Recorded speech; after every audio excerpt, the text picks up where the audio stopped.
My boss was a master of manipulation. He wasn't the type to yell or make obvious threats. He'd smile while trying to tear down my career and my sanity, one piece at a time. I'd always been a top performer, totally confident in my work. But in just 6 months, my boss manipulated me so skillfully that I started to believe I was incompetent and about to be fired. I thought my career was over. What he didn't know was that I was keeping detailed records of every single lie. This is the story of how I fought back. Like a lot of these stories, it started small. Before Mark became my manager, I loved my job. I was good at it, my reviews were great, and I was on track for a promotion. My confidence had never been higher. Then the department got shuffled around, and Mark showed up. On the surface, he was everything you'd think you want in a boss: charismatic, smart, and quick with a compliment. In our first one-on-one, he said he was impressed with my work and couldn't wait to see what I would do. I walked out of that meeting feeling fantastic. That feeling didn't last long. The first sign something was off was so small I almost forgot it. He asked me to pull some data for a client presentation. I emailed it to him with a clear subject line: Data for Client X Presentation. A week later, he called me into his office, looking concerned. "I'm worried about your follow-through," he said, his voice dripping with disappointment. "I never got that data for Client X." I was floored. "Mark, I sent it last Tuesday. I can forward you the email." He just waved his hand. No, don't worry about it. The moment's passed. Just try to be more on top of it next time." I sat at my desk, my heart pounding. I opened my sent folder and stared at the email. It was right there, timestamp and all. I thought about sending it again, but he'd made it seem like I'd be overreacting, so I let it go. But that little seed of doubt was planted. Did I mess up somehow? Maybe I sent it to the wrong person? I checked. I hadn't. It was the first time I felt that strange, dizzying confusion that would eventually become my constant companion. This became his go-to move, making me doubt what I knew I had seen, heard, or done. A few weeks later, I presented a project in a team meeting. Mark didn't say a word. But in our one-on-one the next day, he was full of praise. "Incredible work," he said. "This is exactly the kind of innovative thinking we need." I felt a huge wave of relief. Finally, I was getting it right. Then, 2 days later, a senior director asked about that same project in a big department meeting. Mark jumped in. "Ah, yes. We're still working out the kinks on that one," he said casually. "The initial draft was a bit subpar, but we're getting there." He said it with a little smile. I felt the blood drain from my face as a few people turned to look at me. He had praised me in private and then thrown me under the bus in public. When I tried to ask him about it later, he just gave me a puzzled look. "I think you're being too sensitive," he said. "It was just a general comment. You're overreacting." I started hearing things like, "You're too sensitive," or "You're imagining things," all the time. He'd leave me off important emails or out of meetings, then act surprised when I wasn't up to speed. He was withholding information I needed to do my job, which made it almost impossible to succeed. This constant push and pull, praise followed by public criticism, denying things that absolutely happened, it started to take a serious toll. I was second-guessing everything. I'd reread my emails a dozen times before sending them. I'd lie awake at night replaying conversations, wondering if I was the one losing my mind. My confidence was completely shattered. I was starting to believe him.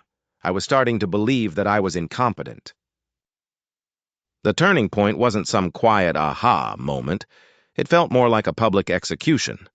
We were on a crazy deadline for a major report for our division's vice president. I was leading the project, and my team was working around the clock. The day before it was due, Mark called an emergency meeting. "I've just reviewed the final draft," he announced to the team. "And it's not going to work. The whole direction is wrong. We need to start over. Panic set in. We were 24 hours from the deadline.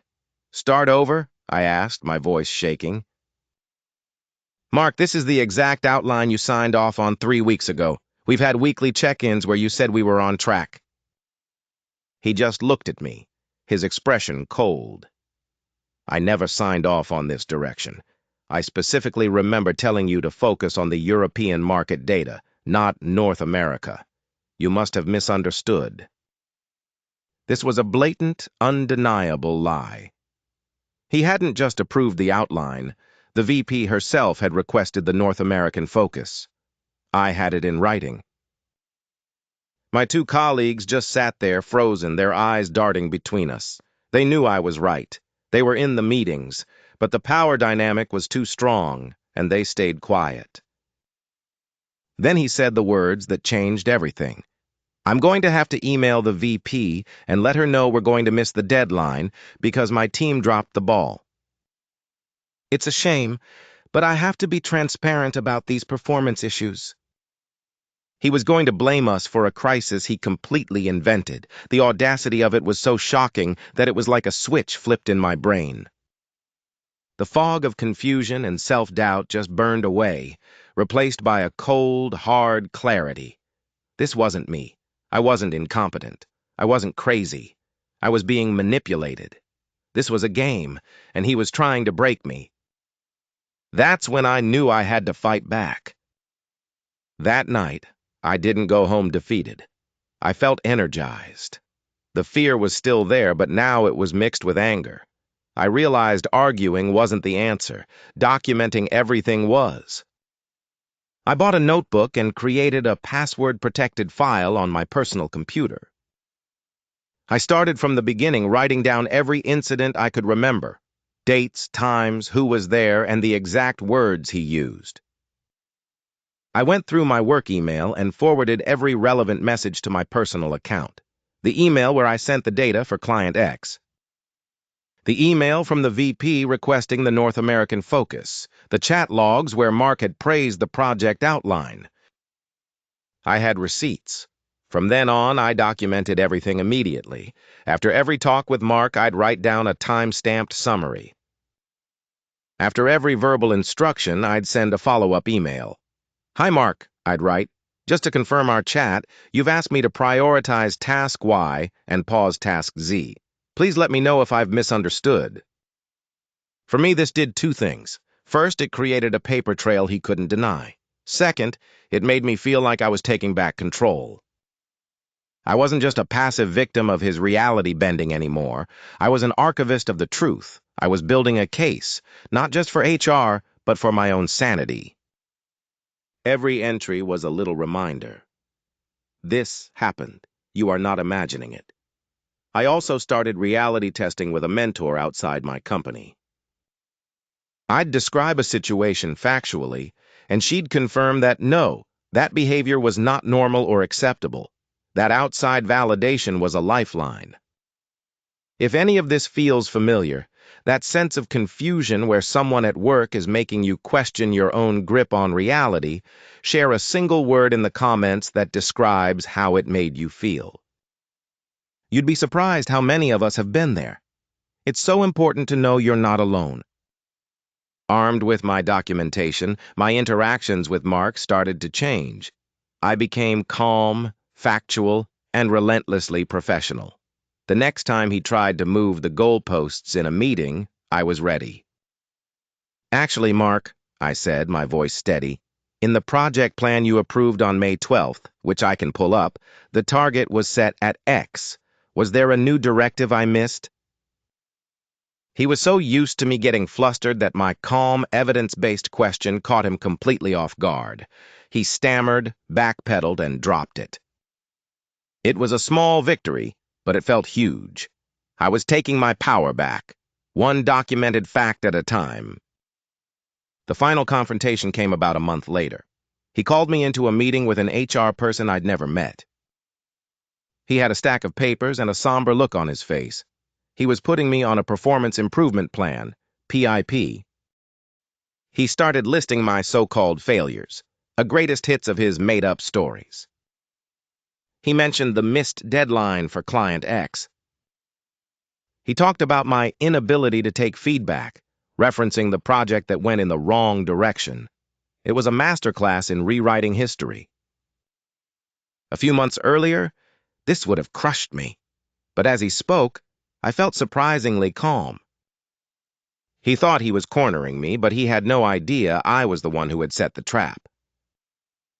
When he finished, the HR rep looked at me. "Do you have anything to say?" I took a deep breath. "I do," I said. Then I opened my bag and took out a 1-inch binder with tabbed sections for every major incident. "I'm glad you brought up the Client X data," I began. "Here is the email I sent to Mark with that data, dated a week before he claimed he never received it." I turned the page.